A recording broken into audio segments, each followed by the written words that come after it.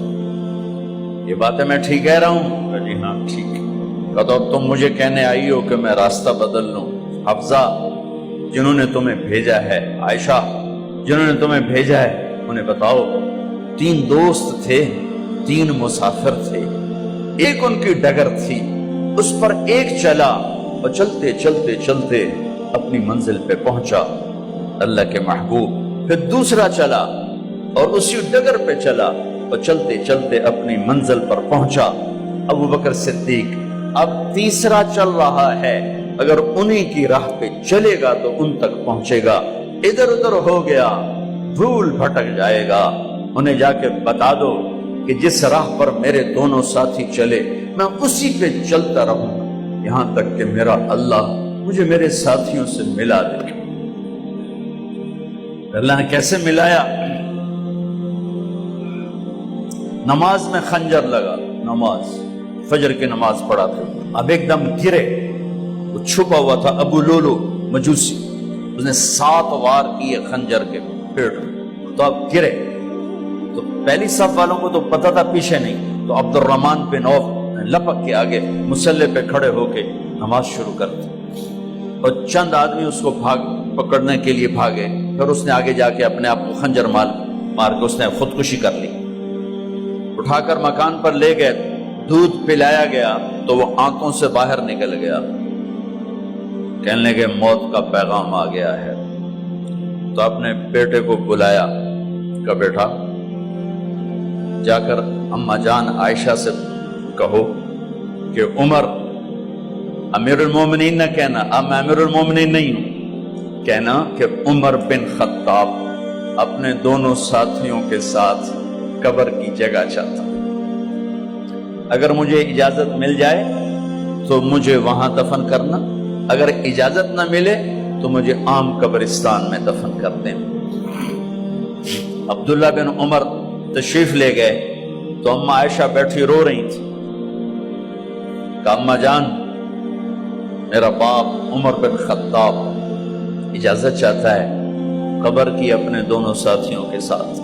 تو حضرت عائشہ رضی اللہ تعالیٰ عنہا رونے لگی، پہلے بھی رو رہی تھی، کہا عبداللہ یہ جگہ تو میں نے اپنے لیے رکھی ہوئی تھی کہ میں اپنے خامند اور باپ کے ساتھ میں بھی ایک کونے میں سو جاؤں گی، لیکن اگر عمر کی خواہش ہے تو اس جگہ کا عمر مجھ سے زیادہ حقدار۔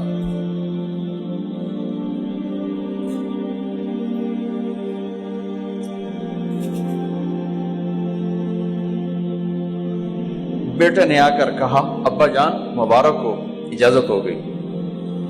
کہا بیٹا ہو گئی، لیکن جب میری میت اٹھاؤ تو دروازے پر جا کر رکھنا اور ایک دفعہ دوبارہ پوچھنا، ہو سکتا ہے میرے شرم میں اجازت دی ہو اور میرے مرنے کے بعد انکار فرما دیں، تو ایک دفعہ دوبارہ پوچھنا، اس وقت پہ اجازت ملے تو پھر لے جانا ورنہ واپس لے جانا۔ حضرت علی اور حضرت حسن تشریف لائے جس دن انتقال ہو رہا ہے، تو گھبراہٹ دیکھی، تو علی نے فرمایا عمر موت سے ڈر گئے ہو؟ کہ نہیں موت سے نہیں ڈرو، موت کے بعد کیا ہوگا اس سے ڈر گیا۔ یہ کون کہہ رہا ہے؟ میرے بعد کوئی نبی ہوتا تو عمر ہوتا، یہ وہ کہہ رہا ہے۔ یہ کون کہہ رہا ہے؟ آپ نے کہا آج رات میں جنت میں گیا تھا، میں نے ایک بڑا خوبصورت محل دیکھا، سونے چاندی زمرد یاقوت موتیوں کا، میں نے کہا یہ کس کا ہے؟ تو مجھے کہا گیا یہ آپ کے غلام عمر بن خطاب کا ہے۔ کون کہہ رہے ہیں؟ موت کے بعد جو ہوگا اس سے ڈر رہا ہوں۔ کہ آپ مسجد میں انٹر ہوئے، مسجد میں ایسے لوگ تھے، ادھر ابو بکر تھے اور ادھر عمر تھے، ہاتھ دیو، آپ نے یوں ہاتھ پکڑ لیے، دونوں کے ایسے ہاتھ پکڑ لیے، ادھر ابو بکر ادھر عمر۔ کہا مجھے دیکھ رہے ہو؟ کہا جی۔ کہا قیامت کے دن میں ایسے اٹھوں گا کہ میرے ادھر ابو بکر ہوگا اور ادھر میرے عمر ہوگا۔ یہ عمر کہہ رہے ہیں اور سے نہیں ڈرا ہوں، موت کے بعد کیا ہوگا اس پہ ڈر رہا ہوں۔ تو حضرت علی نے فرمایا کیوں ڈرتے ہو؟ میں گواہی دیتا ہوں، میں نے کئی دفعہ اللہ کے محبوب سے سنا کہ جنت کے بڑی عمر کے، ایک تو نا جنت کے نوجوانوں کے سردار، وہ تو حسن حسین ہیں، میں نے کتنی دفعہ سنا اللہ کے نبی سے کہ جنت میں بڑی عمر کے لوگوں کے سردار ہیں ابو بکر اور عمر۔ تو آپ نے کہا قیامت کے دن گواہی دو گے؟ آپ نے کہا، حضرت علی نے کہا میں بھی گواہی دوں گا، میرا بیٹا حسن بھی گواہی دے گا۔ وہ حضرات تشریف لے گئے تو موت کی آہٹ کو محسوس کیا تو بیٹے کی گود میں سر تھا عبداللہ بن عمر کا، بیٹا یہ زمین پہ لٹا۔ انہوں نے یہاں سے ہٹا کر یہاں سر رکھ دیا۔ وہ حق سنا نہیں کیا کہہ رہا ہوں، زمین پہ ڈال دے۔ ان کا جی نہیں چاہ رہا تھا، کیا کہہ رہا ہوں، زمین پہ ڈالو۔ انہیں آگے کر دے، خود پیچھے اپنا چہرہ مٹی میں یوں رکھ اور مٹی میں منہ ملنے لگے ایسے، اور کہہ رہا ہے ویل لک یا عمر ان لم یغفر لک عمر ان لم یغفر لک ربک، اے عمر اگر تیرے رب نے آج تجھے معاف نہ کی تو ہلاک ہو۔ ویل لک ولأمک ویل لک ولک یا عمر ان لم یغفر لک ربک، عمر اگر آج تجھے اللہ نے معاف نہ کی تو ہلاک ہو۔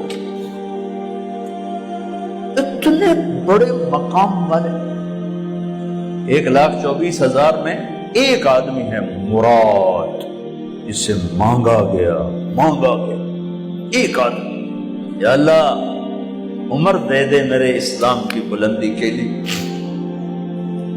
وہ کہہ رہے ہیں ویل لک یا عمر ان لم یغفر لک رب،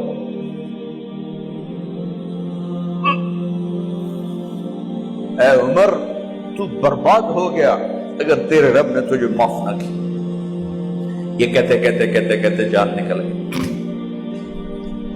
صہیب رضی اللہ عنہ نے آپ نے وصیت فرمائی تھی میرا جنازہ صہیب پڑھائے، رومی جنازہ پڑھایا گیا،